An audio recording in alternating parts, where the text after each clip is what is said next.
होतं असं होतं. आपण पुन्हा प्रयत्न करू. होय.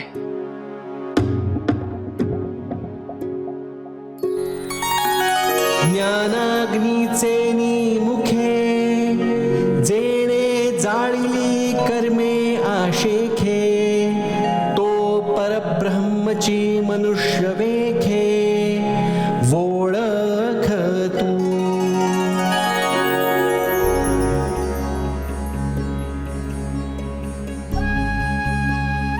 ज्ञानरूपी अग्नीच्या सहाय्याने ज्याने सर्व कर्म जाळून टाकली आहेत तो मनुष्य म्हणजे साक्षात ब्रह्मच आहे असं समजावं.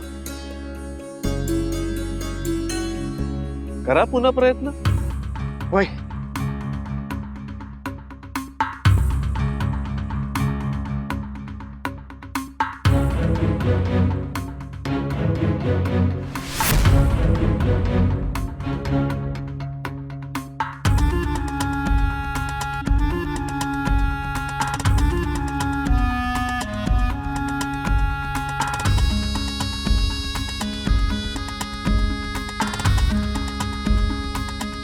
हे असं कशा पायी होत आहे? ह्यो एक लहानसा चौरंग आणि हो शांत व्हा, शांत व्हा. परमेश्वराचं काम आहे हे. आवड तर असणारच. आपण पुन्हा प्रयत्न करू.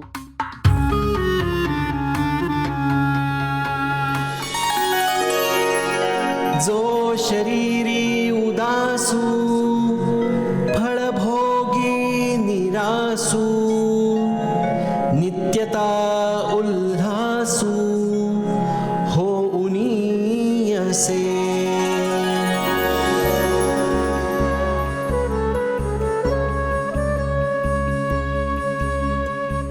जो देहाच्या आवडीनिवडीविषयी निष्काम असतो, ज्याला कर्तव्य पार पाडल्यावरही फळाचा उपभोग घेण्याची इच्छा नसते, त्याचं चित्त सदैव आनंदी असतं.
थांबवा, थांबवा हे निरूपण.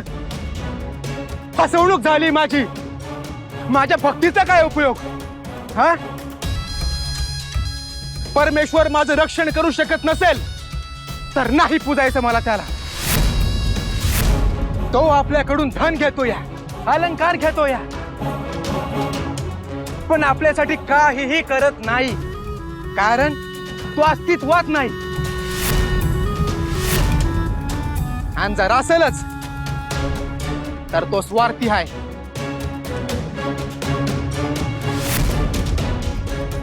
नाही कैलास दादा, परमेश्वर कृपाळू आहे. तो आपल्याला सदैव सहाय्य करत असतो, परंतु आपल्यालाही आपली सारी कर्तव्य पार पाडावी लागतात. आपण जेव्हा 99 पावलं पुढे येतो तेव्हा परमेश्वर 1 पाऊल पुढे येतो.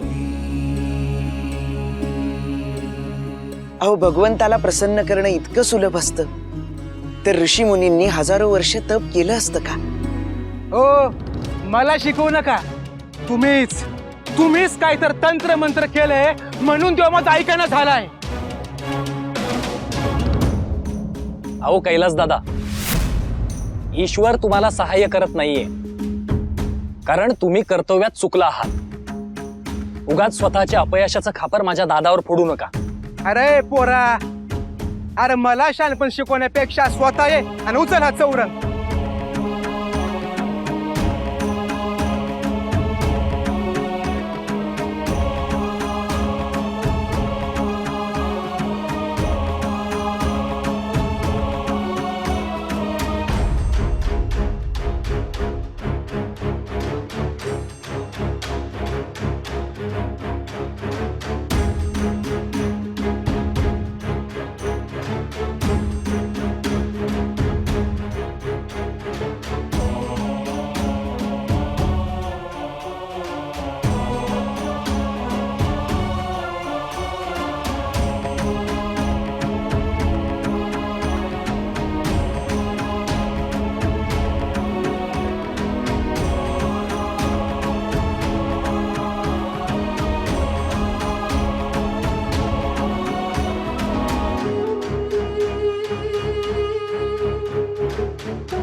काका, माझ्या सोपान दादाला हे शक्य झालं कारण त्याला भक्तीचा आणि श्रद्धेचा खरा अर्थ कळलाय। ध्येयासाठी स्वतःला वाहून घेणं हीच ईश्वराची सेवा असते हे तो जाणतो। कैलास दादा, आपण हा चौरंग उचलू शकत नाही कारण त्यावर साक्षात भगवंत बसलेला आहे।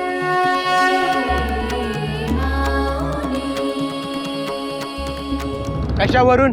हा, तुम्ही बोलताय म्हणून? मग माझ्याशी का बोलत नाही तो?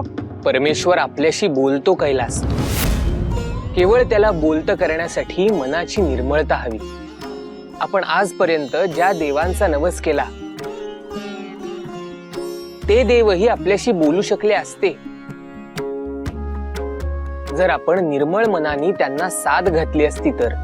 पण अजूनही वेळ गेलेली नाही। मनापासून प्रार्थना करा, भगवंत आपल्याला नक्की दर्शन देईल।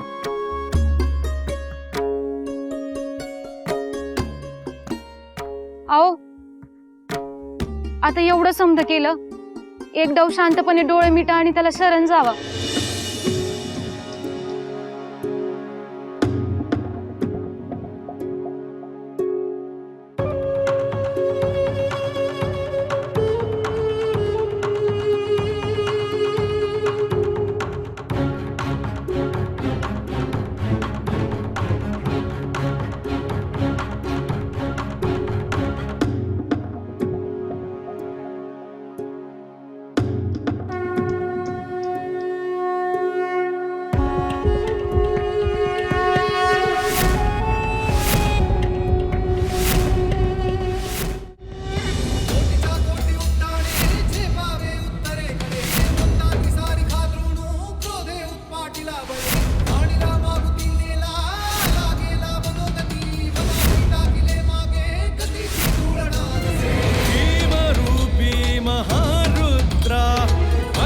हनुमान मारुती मन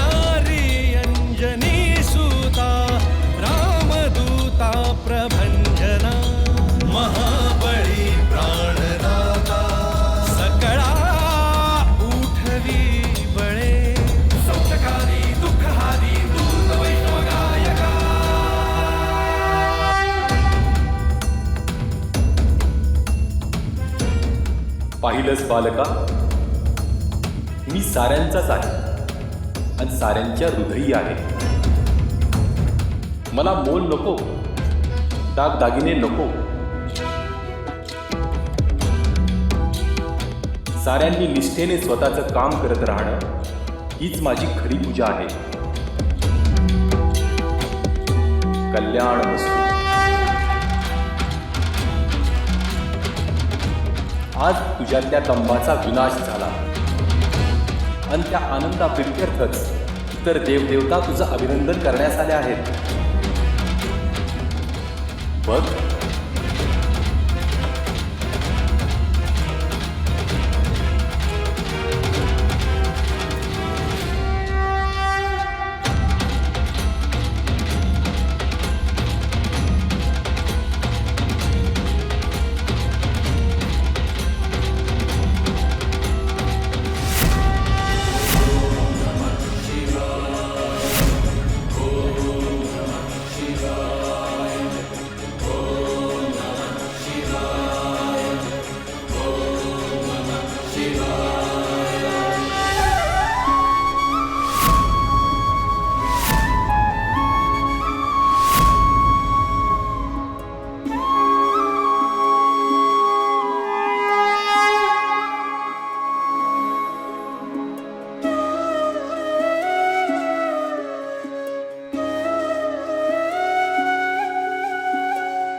म्या चुकलो भगवान.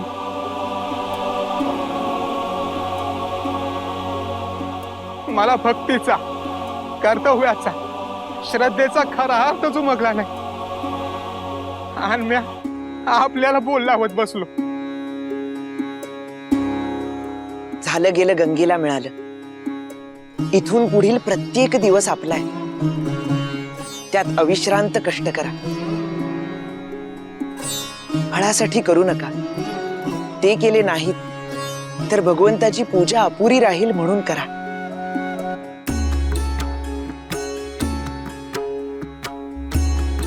वय आता म्या दिन रात झटन,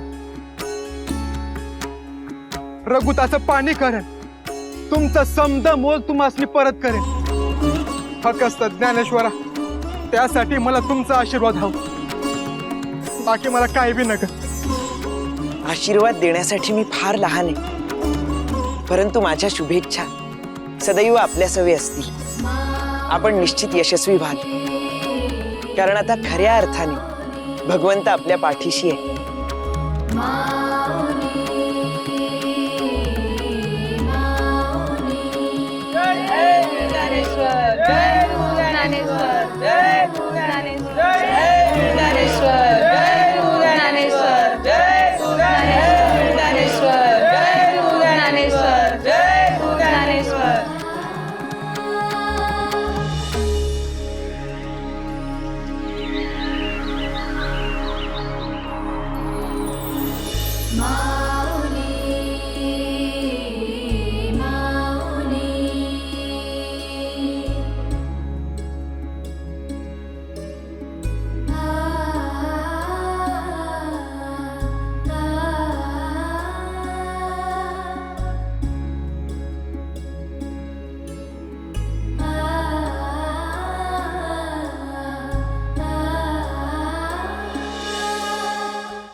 कृष्णा, अनंता, तू मला जे काही समजावून सांगतोयस ते मला कळतंय, परंतु आता जरा द्विधा मनस्थिती झाली आहे माझी. का रे पार्थ? तू मला कर्मांमधनं संन्यास घेण्याविषयी सांगितलंस आणि आता कर्म हाच मोक्षाचा मार्ग आहे हे देखील सांगतोयस. मग नेमकं योग्य काय?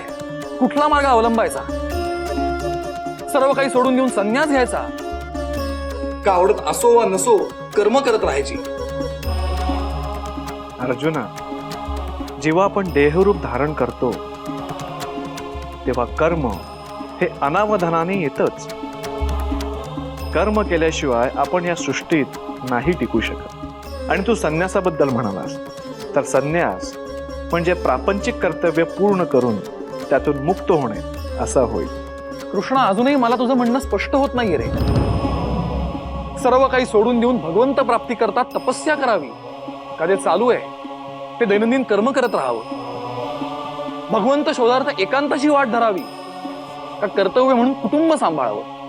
कर्म आणि संन्यास या संकल्पनाच मला पूर्णपणे ध्यानात येत नाहीयेत. संन्यास श्रेष्ठ का कर्म?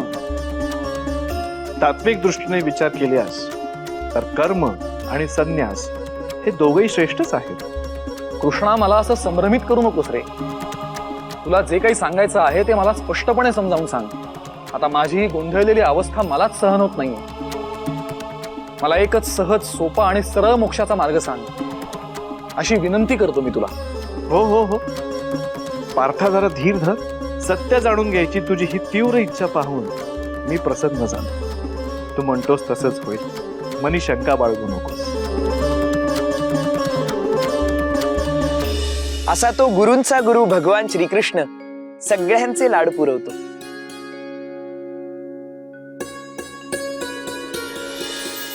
येणे अर्जुनाचे नि बोले, देवो मनी रिझले, मग होईल ऐके म्हणितले, संतोषोनिया.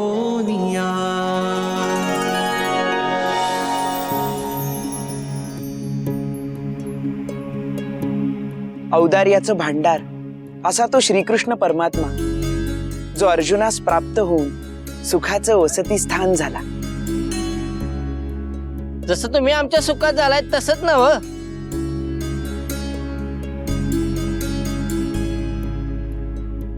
जिथे गुरुचं अस्तित्व असतं तिथे सुखाची छाया नांदतेच. तोच आपले सारे मनोरथ पूर्ण करतो. म्हणून तर गुरुला गुरु माऊली असं म्हणतात.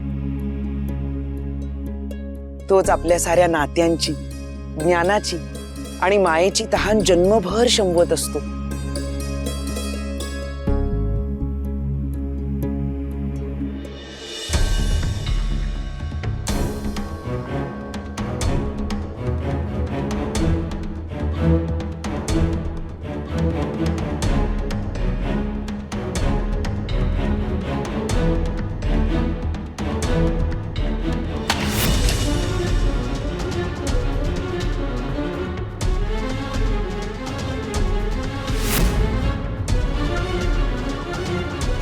अरे विद्याधरा, काय करतोयस तू हे? काय नाही केलं मी आजवर. माझ्या गुरूंनी दिलेला शब्द आजपर्यंत खाली पडू दिला नाही मी. इतकी वर्ष प्रामाणिकपणे अध्ययन करून सुद्धा माझ्यासवे हे व्हावे नाही. हा न्याय मला मान्य नाही. श्रीधर स्वामींची साधनेची वेळ आहे. ते समाधीत आहेत आणि तुझ्यामुळे त्यांची समाधी भंग पावेल. पाहू दे, निदान तेव्हा तरी माझे म्हणणे त्यांच्यापर्यंत पोहोचेल. नाहीतर ग्रंथपठण करण्यातच आयुष्य सरेल. आणि त्यांना झालं तसं भगवंताचं दर्शन मला कधीच होणार नाही.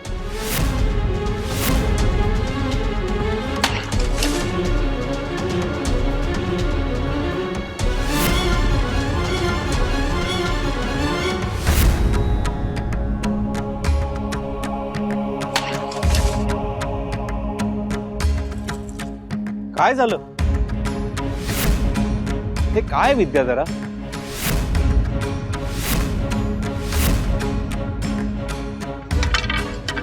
विद्याधरा, तू आपल्या गुरूंचा अपमान करतोयस. थांब. त्याची चूक त्याला उमजेल. मन शांत झालं की सारं उमजेल. त्याने तुमचा अपमान केलाय. अपमान हा मानण्यावर असतो वत्स. आम्हास मान अपमान दोन्ही सारखेच. अस्थिर मन केवळ क्रोधाचे बळी पडते. नंतर सारी इंद्रिये त्याच्यात स्वाधीन होतात. त्या व्यक्तीस समोर कोण आहे, आपण काय बोलत आहोत याचे भानही राहत नाही, ते त्या क्रोधामुळे. पण हे सारं भानावर असलेल्या व्यक्तींनी समजून घ्यायला हवे ना. येईल तो परत, खात्री आम्हास.